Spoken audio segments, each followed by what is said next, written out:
Hi, welcome back to the Living and Learning Workshop. Today is session 5, and we'll be discussing nutrition and how it's connected to chronic pain and mood.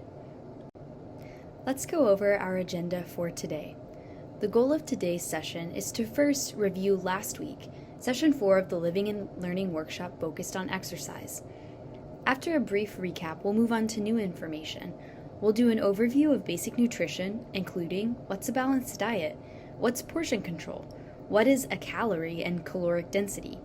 We'll also learn how to estimate calories in foods and how to properly read a nutrition label. Let's get started. In our last workshop, we discussed the importance of exercise and some ways to build more aerobic and strength-building exercise opportunities into your schedule. Let's take a couple minutes to review. What do you remember about our group discussion last week? What are the two types of exercise, and how much should you aim to get of both? What did you take away from our discussion of exercise? Pause the video and reflect. Continue thinking back to last week's discussion.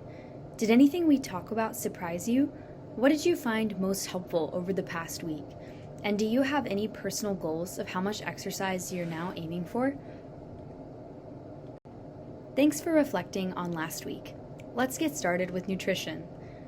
Beyond maintaining a healthy weight, getting proper nutrition is critical to your overall physical and mental health. Most people are aware of the fact that eating a balanced diet is important. Take a moment to think about what you eat. If you had to rate your diet on a 10-point scale, from 1 being very poor to 10 excellent, what would you give yourself?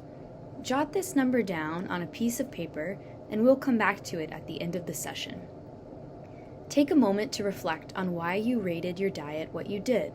What kinds of things do you do to make sure your diet is balanced? What kinds of things do you struggle with in maintaining a healthy diet? Are there any changes you'd like to make to your nutrition? Pause the video and reflect or discuss. People often have misconceptions about what they should or shouldn't be eating, or trick themselves into thinking that they are eating better than they actually are. Let's start our discussion from the ground up to make sure we're all thinking about nutrition in the same way. You probably remember the food pyramid that used to be recommended by the Department of Health. Things you were supposed to eat less of were at the top, such as fats and sweets.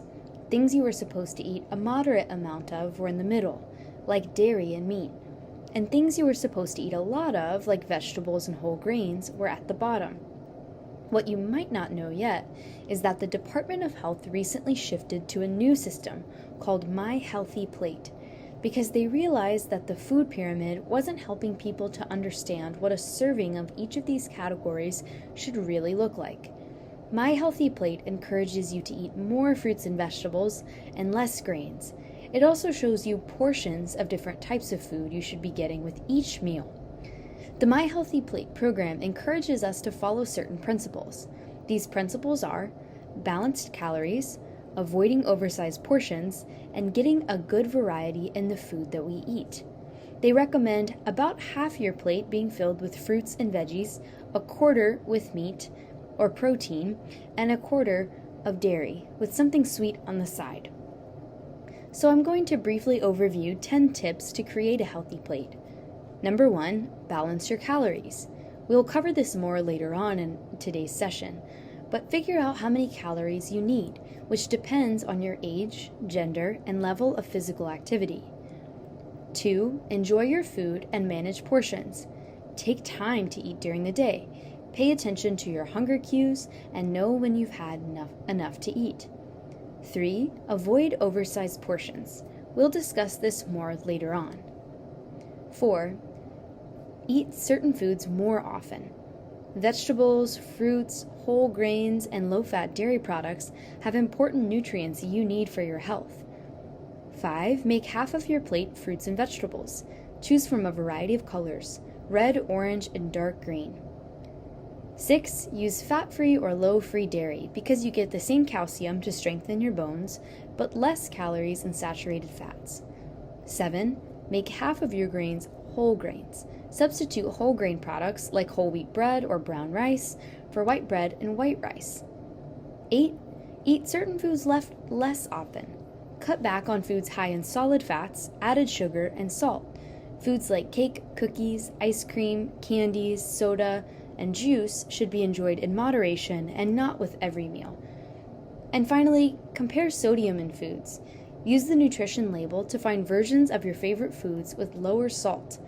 Look for labels that say low sodium or no salt added. This can help you with managing your blood pressure. Soda, juice, energy drinks, and sports drinks are a major source of sugar in American diets. Choosing water or an unsweetened beverage can reduce your liquid sugar intake. That was a lot of information.